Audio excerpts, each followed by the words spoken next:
నమస్తే, welcome to of the record. Sirpur రాజకీయాలు ఆసక్తికరంగా మారాయి. ఫైర్ బ్రాండ్ గా పేరున్న ఆ ఎమ్మెల్యే తిరిగి సొంత గూటికి చేరుకున్నారు. దీంతో అక్కడ అదే పార్టీలో చేరి సీటు ఆశిస్తున్న కీలక నేత పరిస్థితి సందిగ్ధంలో పడింది. అసలు ఆయనను నియోజకవర్గం నుంచి తప్పించారా లేక మరో చోట సీటు కేటాయించేందుకు ఒప్పించారా? ఇంతకీ ఆ నేత ఎవరు? ఆ పార్టీ అధిష్టానం ఏం చేయబోతుంది? పార్టీ బలోపేతానికి ఎలాంటి వ్యూహాలు రచిస్తుంది? Let's watch.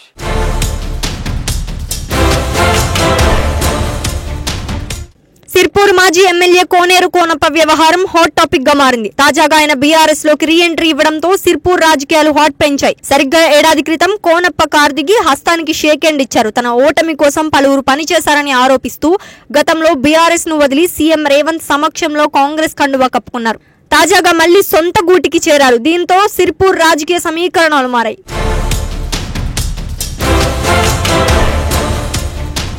ఇక సిర్పూర్ నియోజకవర్గ బీఆర్ఎస్ లో కొంతకాలంగా అలజడి కొనసాగుతోందని గుసగుసలు వినిపిస్తున్నాయి. ఎంపీ ఎన్నికల కంటే ముందు బీఆర్ఎస్ ను వీడిన కోనప్ప 2024 మార్చి 6న రేవంత్ రెడ్డి సమక్షంలో కాంగ్రెస్ లో చేరారు. అయితే ఏడాది కూడా పూర్తి కాకముందే హస్తం పార్టీ పట్ల విరక్తి చెందినట్లు తెలుస్తోంది. కాంగ్రెస్ ప్రభుత్వంపై ఘాటైన ఆరోపణలు చేస్తూ చివరకు కారు పార్టీకే చేరుతానని అప్పట్లోనే సంకేతాలు ఇచ్చారు.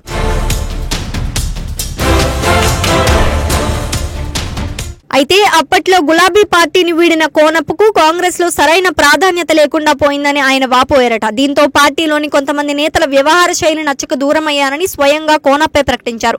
ఇండిపెండెంట్ గా బరిలోకి దిగుతానంటూ క్యాడర్ ను ఒకే వేదిక మీదకు తెచ్చుకున్నారట. స్వతంత్ర అభ్యర్థిగానే కొనసాగుతానని చెప్పిన ఆయన చివరికి మళ్లీ గులాబీ గూటికే చేరారు. స్థానిక సంస్థల ఎన్నికల నేపథ్యంలో ఆర్ఎస్ ప్రవీణ్ కుమార్ కోనప్ప మధ్య మాటల యుద్ధం పెరిగిపోయింది.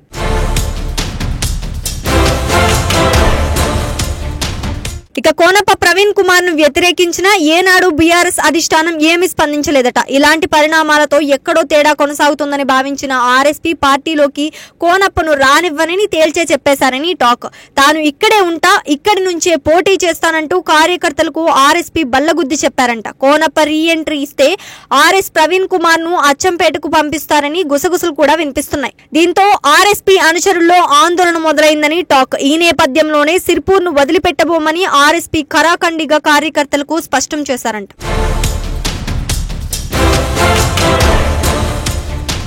మొత్తానికి సడన్ గా కోనప్ప గులాబీ కండువా కప్పుకున్నారు. కేటీఆర్, హరీష్ రావులు ఆయన్ని పార్టీలోకి తిరిగి ఆహ్వానించారు. ఆర్ఎస్పీని ఒప్పించారా లేక తప్పించారా అనే దానిపై కార్యకర్తలు గుసగుసలాడుతున్నారంట. కోనప్ప చేరికతో సిర్పూర్ తో పాటు ఆసిఫాబాద్, బెల్లంపల్లి నియోజకవర్గాల్లో కూడా ఆయన ప్రభావం చూపుతారని రాజకీయ వర్గాలు అంచనా వేస్తున్నాయి. తూర్పు జిల్లాల్లో ఆయన తిరిగి గులాబీ కండువా కప్పుకోవడం స్థానిక సమీకరణాలను కుదిపేస్తుందని భావిస్తున్నారు.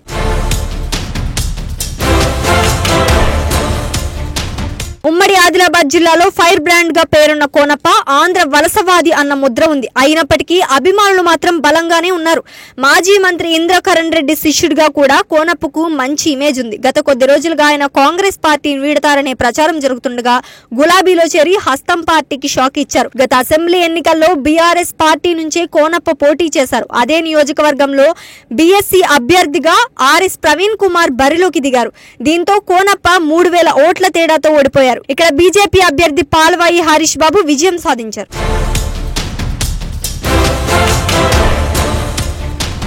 అయితే ఆర్ఎస్ ప్రవీణ్ కుమార్ బరిలో నిలవడం వల్లే తన ఓట్లు చీలి ఓడిపోయాయని కోనప్ప అసంతృప్తి వ్యక్తం చేశారు. ఆ తర్వాత జరిగిన పరిణామాల్లో ఆర్ఎస్ ప్రవీణ్ కుమార్ బీఆర్ఎస్ లో చేరడంతో కోనప్ప అలిగి గులాబీకి గుడ్ బై చెప్పి కాంగ్రెస్ పార్టీ తీర్థం పుచ్చుకున్నారు.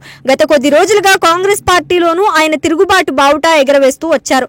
చివరకు గులాబీ అధిష్టానంతో జరిగిన మంతనాల అనంతరం గులాబీ పార్టీ కండువా కప్పుకున్నారు. ఇక దీనిపై ఆర్ఎస్ ప్రవీణ్ కుమార్ ఎలా స్పందిస్తారో వేచి చూడాలి.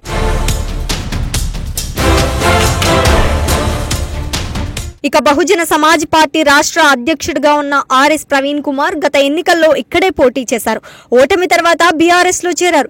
అప్పటికి కోనప్ప కాంగ్రెస్ లోకి వెళ్లడం వల్ల ఆ నియోజకవర్గ బాధ్యతలు ప్రవీణ్ భుజాలపై పడ్డాయి. ఇప్పుడు ఇద్దరు గులాబీ గూటిలో చేరడంతో సయోధ్య కుదురుతుందా అన్నది పెద్ద ప్రశ్నగా మారింది.